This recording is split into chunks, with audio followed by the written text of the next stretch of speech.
what exactly can you become capable of achieving. Okay, now let's say you have got this.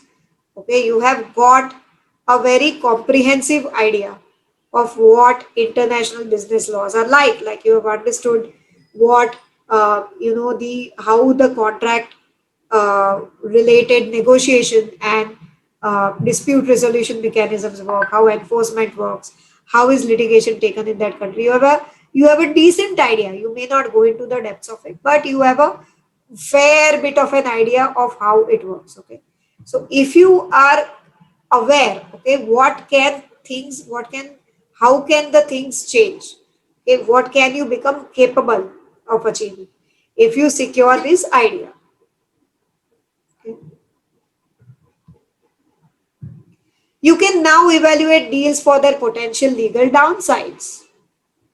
Okay, so let's assume, and I will give you one example, like a company is looking to establish an entity in UAE, or they are looking to establish, or they are looking to just market their services in the UAE. Okay, either one of that they are looking to do. Now if they are looking to establish an entity, okay, there are certain free zones where 100% foreign ownership is permitted, and you don't really need someone to be a local sponsor to do it. While if you're looking to get a license, okay, a license to market certain things while being out of UAE, you may need to involve a local agent. So now you're going to, in one sense, you will think that establishing an entity involves an expense.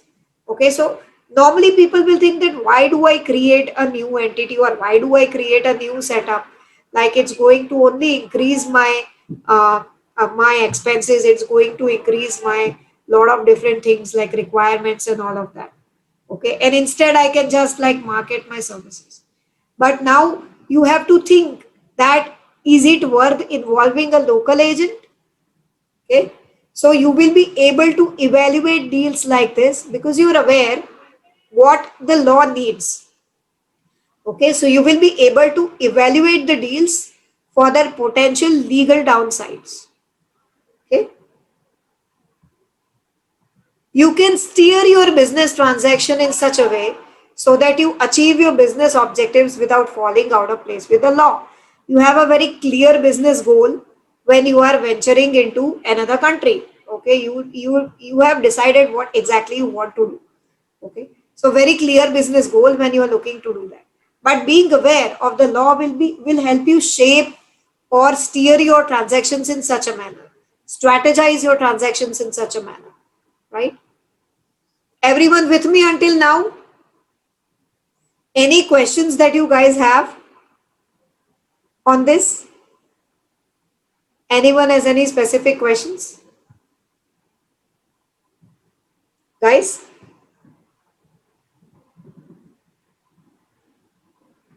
No questions? So this next slide is very important and I would want you to see this.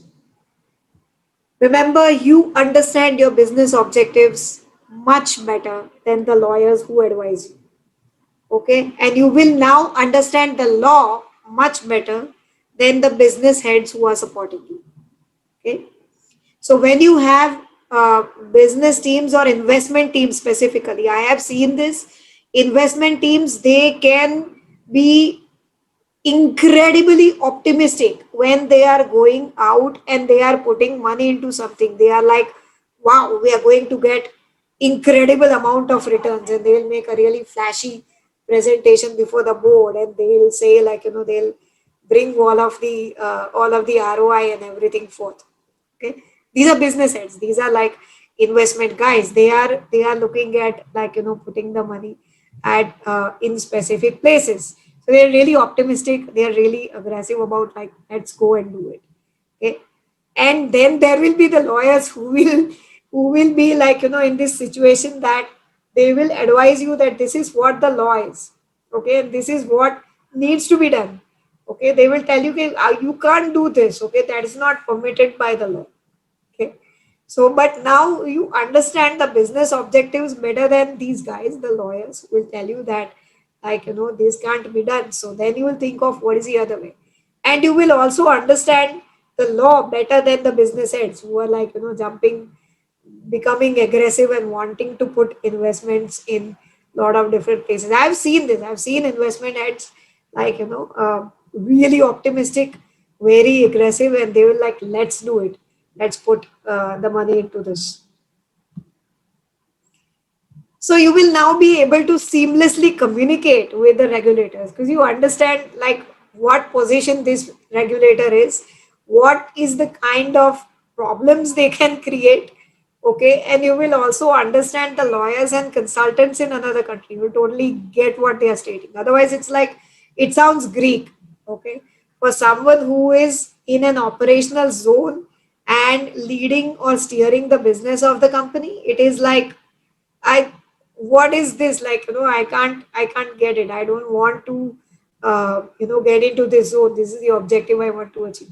But if you get the laws there, it will not sound totally Greek. Okay, and you may be able to guide or you may be able to get them or tell them that okay, look at this place. Does this have some enabling clause or provision or something where we can go ahead? Okay, I'll tell you just yesterday I was talking to someone and she was talking of shares being allotted to someone to NRIs or OCI card holders out of India. Okay, and very recently the Indian government has brought an amendment in like April 2020. Not that recent, but April 2020 they brought some amendment which kind of seemed like plugging a loophole that was there. So people were taking benefit of it and making investments. OCI card holders were making investments. It was very interesting to like know or hear of all of these things. But this is what, so people if who are really hardcore business, they will be able to guide and see that okay, go and check the FDI policy. There's something out there.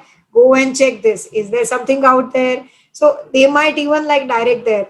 If you have a sense of where to look for when you are entering into another country, you will be able to even put the lawyers to think that go and check this.